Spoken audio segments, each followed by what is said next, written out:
Hello friends, welcome to English is easy with Vishal. So history of English literature की series में अब हम लोग जिस पड़ाव पर आ चुके हैं उस पड़ाव का नाम है एलिजाबेथन।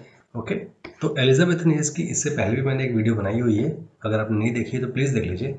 इस वीडियो में हम डिस्कस करेंगे एलिजाबेथन एज की पोइट्री वाले सेक्शन को और उसके क्या कैरेक्टरिस्टिक्स थे, उस वक्त के बेहतरीन पोइट्स कौन से थे। ये जो एज है वो शुरू होती है 1558 से लेकर 1625 तक। तो चलिए शुरू करते हैं। तो जैसा कि मैंने आपको पिछली वीडियो में बताया था कि एलिजाबेथन एज में जो एलिजाबेथ जब क्वीन पे आई, थ्रोन पे बैठी, तो उनकी जो एज का एक बहुत ज़्यादा पेट्रियाटिज्म जो कंट्रीमैन के अंदर आया।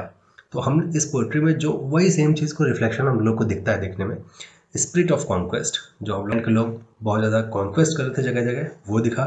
सेल्फ ग्लोरिफिकेशन, पेट्रियाटिज्म की वजह से बहुत ज़्यादा ग्लोरिफिकेशन भी किया इन्होंने खुद को, ठीक है, अपने आप को बहुत ही ऊंची ब्रीड बताते थे, ठीक है। ह्यूमनिज्म भी दिखा, ऐसी बात भी नहीं है। विगोरस इमेजिनेशन, और बहुत अच्छी डीप इमेजिनेशन की इन्होंने, मतलब कि ऐसी चीज़ें जो पहले कभी नहीं सोची गई थी उसके बारे में तक सोचा। Emotional depth. सब्लिमिटी, सब्लिमिटी क्या होता है कि जब आप बहुत ज़्यादा वाइज विजडम वाली बातें करते हैं उसको बोलते हैं, ठीक है। ऐसी चीज़ें जो कि आपके एडमिरेशन को के वर्थ हों, जिनको आप देखते ही उसकी तारीफ करो, उसको बोलते हैं सब्लिमिटी। स्पिरिट ऑफ इंडिपेंडेंस, ठीक है।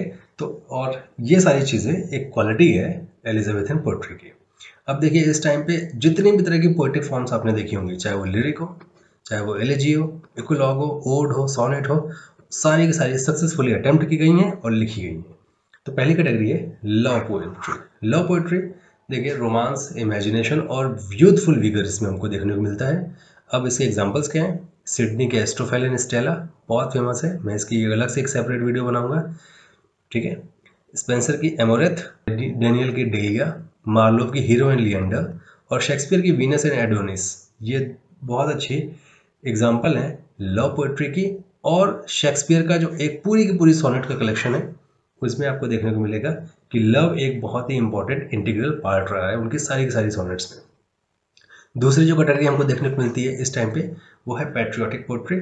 और इस टाइम पे बहुत सारे लोग जो कि और कैप्चर कर रहे थे, उन्होंने पेट्रियोटिज्म को भी बहुत अच्छे से इनकैश किया और बहुत अच्छी अच्छी पेट्रियोटिक पोट्रीज लिखी।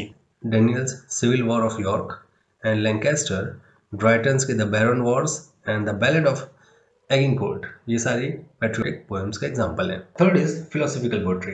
फिलोसॉफिकल पोएट्री इस वक्त जो एज थी, वो एक्शन और रिफ्लेक्शन दोनों की एज थी, और लोग जो है मतलब इन्वॉल्व सोच, और हमको देखने को मिलता है कि शेक्सपियर ने बहुत ज़्यादा इस वक्त के एक नेशनल लाइफ को अपनी पोएट्री में डाला है, ठीक है। ब्रूक्स की poem on human learning, on Wars, on monarchy, on religion, ये सारे के सारे बहुत अच्छे एग्जाम्पल हैं किसके?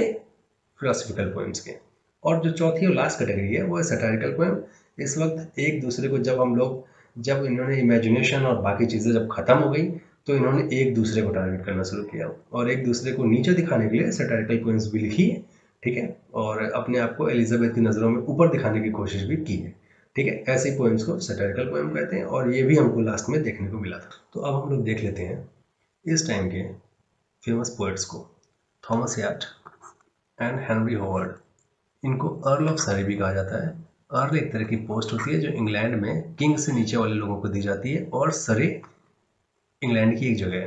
अर्ल इक्वलेंट टू कह लीजिए नवाब या जमीन। तो याट और सरे काफ़ी ज़्यादा ट्रैवल किया, पैसे वाले लोग थे उस टाइम पे, रिच क्लास के लोग थे, और इन लोगों ने इटली बहुत ज़्यादा ट्रैवल किया। लास्ट वीडियो में मैंने आपको बताया था कि इटली उस वक्त रेनेसांस की वजह से एक तरह की इंटेलेक्चुअल कैपिटल हो गई थी पूरे वर्ल्ड की।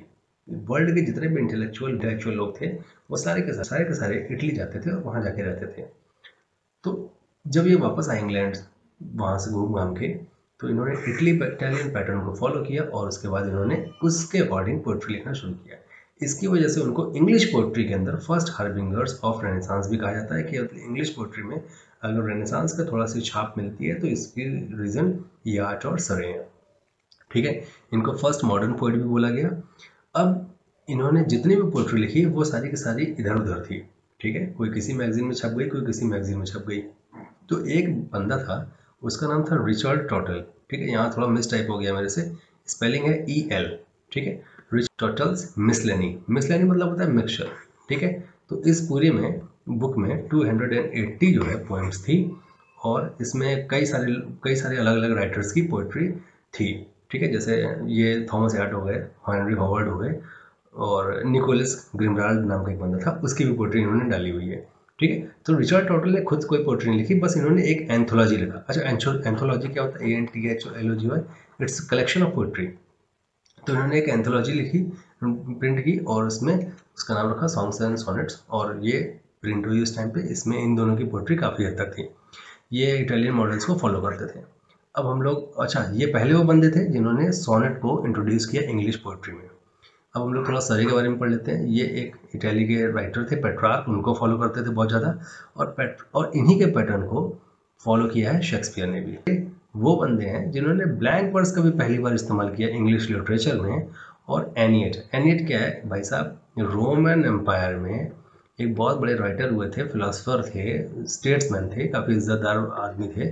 उनका नाम था वर्जिल, ठीक है। पढ़े लिखे आदमी थे और कोर्ट के सब में बैठा करते थे। तो इस एपिक का नाम था एनिएट।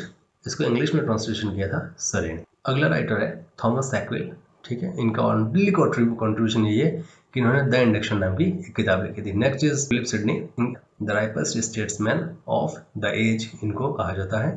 ही is very much remembered for Arcadia. ये एक प्रोज रोमांस है जो कि 1590 में पब्लिश हुआ था। दूसरा है अपॉलजी फॉर पोएट्री, ये 1580 में प्रिंट हुआ था, और ये collection of critical and literary principle है, क्रिटिक की तरह काम किया है इसमें। और उसके बाद है एस्ट्रोफेल एंड स्टेला, ये इनकी एक रोमांटिक कलेक्शन ऑफ सोनेट्स है। इसमें 108, ये क्वेश्चन आया हुआ है, कितनी लव सोनेट्स है? 108। कब प्रिंट हुआ था? 1593 में। इनकी लाइफ बहुत इंटरेस्टिंग रही है। इनकी लाइफ के ऊपर मैं आपको एक स्पेशल अलग से वीडियो ला के दूंगा। नेक्स्ट इज एडमंड स्पेंसर, ठीक है। ये है द पोइट्स पोइट, इनको बोला गया poet's poet. Why? Because after him England के जितने भी पोइट्स हैं सब ने इनको लगभग फॉलो किया है। इनकी shepherd's calendar 1579 very much famous. Amoretti, ये भी एक 88 पेट्रार्कन सोनेट का कलेक्शन है। एपिथैल्मियन 1595, इनका ईयर मैं बता दे रहा हूँ आपको, ईयर एग्जाम में आया हुआ है। इन्होंने तब लिखा था जब इनकी शादी एलिजाबेथ बॉयल से हो गई थी, ठीक है। तो ये एक तरह की एक ओड है, ठीक है। प्रोथाल्मियन, ये एक ओड ऑन मैरिज है। एस्ट्रोफेल, ये एक एलिजी है, कब? जब इनके दोस्त फिलिप सिडनी की डेथ हो गई थी। और 4 हिम्स, ये भी इन्होंने लव और ह्यूमर को ग्लोरीफाई करते हुए लिखा था। जिसके लिए इनको सबसे ज़्यादा जाना जाता है वो है the fairy queen. Queen Elizabeth को इम्प्रेस करने के लिए इन्होंने लिखा था। नेक्स्ट है क्रिस्टोफर मार्लो। क्रिस्टोफर मार्लो वैसे तो ड्रामेटिस्ट हैं, बट इनकी अभी हम लोग, ऐसा मैंने बताया ना आपको कि मैं इस वीडियो में सिर्फ पोइट्री को कवर कर रहा हूँ। तो क्रिस्टोफर मार्लो और जॉर्ज चैपमैन, इन दोनों ने मिलकर एक पोइट्री लिखी थी, और उसका रीज़न ये था कि हीरो और लिएंडर लिख रहे थे, मार्लो भाई साहब की डेथ हो गई, तो उसके बाद इनको कंप्लीट किया चैपमैन ने, ठीक है।